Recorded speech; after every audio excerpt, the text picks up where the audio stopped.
Why don't you talk to your family? It all started the day my older brother measured us both against the kitchen wall and saw I was 2 inches taller. He grabbed my shoulders hard enough to bruise. You need to stop growing right now because there's no way my little brother is going to be taller than me.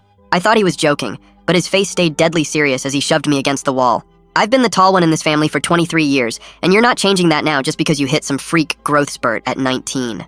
You realize I can't control how tall I grow, right? I asked, still thinking this had to be some weird prank. Then you better figure out how to control it, because if you keep growing, I'm gonna make your life so miserable you'll wish you were born without legs, he said. And our mom walked in just as he was shoving me hard enough to dent the drywall.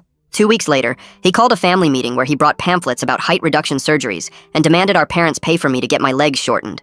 He had researched doctors in Brazil who would remove sections of my femurs and tibias to make me 4 inches shorter, complete with recovery timelines and testimonials from people who'd had the procedure for medical reasons. Our dad literally asked if he needed psychiatric help, while our mom just stared at him like she didn't recognize her own son. The family therapist he'd somehow convinced to attend told him that his request was not only unreasonable, but potentially criminal if he tried to force it, and my brother stormed out screaming that we'd all regret taking my side when I ended up ruining his life by being taller. I thought it was over, until he showed up at my college graduation wearing these massive platform shoes that had to be at least 6 inches tall. He marched right up to the stage as I was getting my diploma and announced to everyone that he was still the tallest sibling in our family, holding his arms up like he'd won something while wobbling on these ridiculous shoes. Then, he tried to stand next to me for the official photos and fell straight off the platforms in front of hundreds of people, landing so hard that everyone heard the crack when his ankle twisted the wrong direction.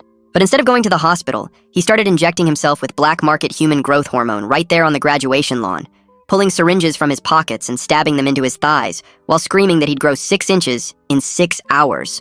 His girlfriend tried to stop him, but he'd already injected 12 doses when he started convulsing, and his bones actually began stretching audibly, making these horrible popping sounds that made people vomit.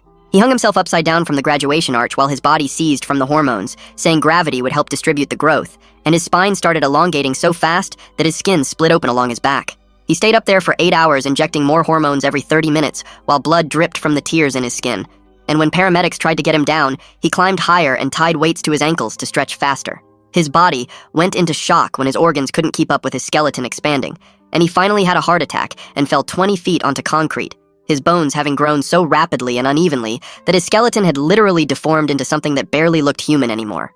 The doctors said the growth hormone overdose had caused his bones to grow in random directions, fusing joints at wrong angles, and giving him a permanent hunched shape that actually made him 3 inches shorter than before. Plus, he'd need dialysis for life because his kidneys had failed trying to process all the hormones. When I visited him in the ICU where machines were keeping him alive, he looked at me from his bed with his twisted body barely recognizable.